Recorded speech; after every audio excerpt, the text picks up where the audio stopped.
Raila ageuzwa shujaa wa mashujaa day akituzwa na kuenezwa kote. Karibu kwenye taarifa zetu za T046 Media na kuomba uchukue sekunde yako moja upige subscription.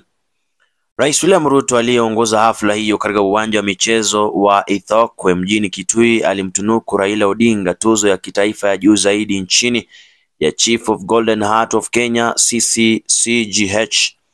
Mtu wa hivi punde Rais Ruto kutunukiwa hadhi hiyo ni Mwadhama Mwanamfalme Rahim Al Hassan Aga Khan mnamo Agosti 26 mwaka huu alipozuru Kenya. Akihutubia taifa, Rais Ruto alisema tuzo hiyo inatambua mchango wa Raila wa kipekee katika kuboresha taifa hili na kwa manufaa ya vizazi vya sasa na vijavyo. Serikali na raia wa Kenya wanaweka jina la Mheshimiwa Raila Odinga miongoni mwa mashujaa wetu wakuu katika muhuri wa jamhuri. Rais Ruto akasema, kwa niaba ya taifa hili kuu na kupitia mamlaka niliyopewa kama rais, leo nimempa Mheshimiwa Raila Odinga tuzo ya heshima juu zaidi ya jamhuri, Chief of Golden Heart Kenya. Akasema aidha, tangazo rasmi kuhusu tuzo hiyo iliwekwa katika gazeti rasmi la serikali Oktoba 20 mwaka 2025. Tangazo hilo linaangazia mseto wa sifa za Raila Odinga tangu alipohudumu kama mhadhiri wa chuo kikuu, hatima yake kama mbunge wa miaka 20, huduma yake kama waziri hadi wajibu wake wa kihistoria kama waziri mkuu wa pili wa Kenya. Pia linaangazia nafasi yake kama kiongozi mkuu serikalini na katika upinzani, kielelezo cha nafasi yake ya kipekee katika historia ya taifa hili.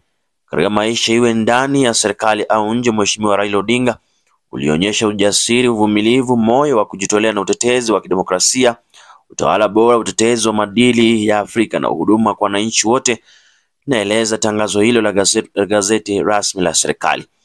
Jana katika uwanja wa Ithokwe, Rais Ruto alikariri sifa hizo akieleza kuwa mchango wa Odinga katika ustawi wa taifa utakumbukwa na vizazi vingi vijavyo.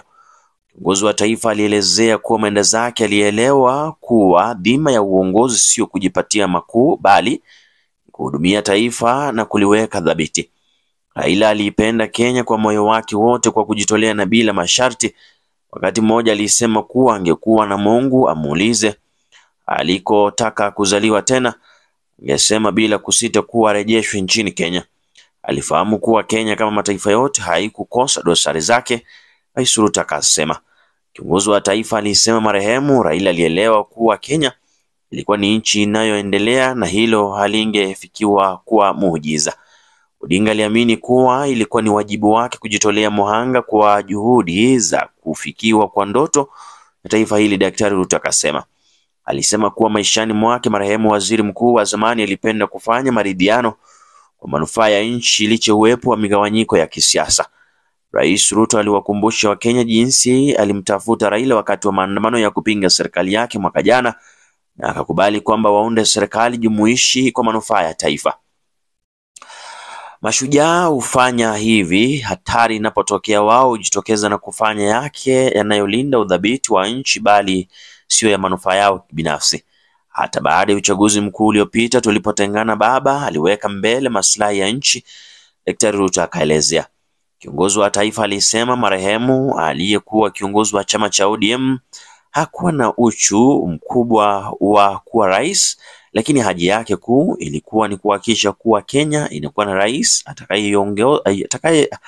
atakayeisongeza mbele nchi mbele kimaendeleo. Hii ndio maana kuelekea uchaguzi mkuu wa mwaka 2022 alisema Kibaki tosha kama manufaa ya taifa hili. Daktari Ruto alisema mgeni mheshimiwa katika sherehe za Mashujaa Day mwaka huu, rais wa Senegal Bassirou Diomaye Faye alihimiza kuwa mashujaa wa Kenya waendelee kukumbukwa kwa mchango wao kwa uhuru wa Kenya. Rais huyo pia aliwasilisha rambirambi kwa familia ya taifa na taifa la Kenya kwa ujumla, akimtaja Raila Odinga kama kiongozi aliyetoa mchango mkubwa zaidi katika ulingo wa siasa nchini humo. Mgeni mwingine aliyehudhuria sherehe hizo waziri mkuu wa Msumbiji Bi Maria Benvinda Levi. Nyimbo zilizowasilishwa kutoa burudani kwa waliohudhuria sherehe hizo pia zilisheheni maudhui ya kueneza ama ya kumuenzi Raila Odinga. Hizo taarifa za hivi sasa.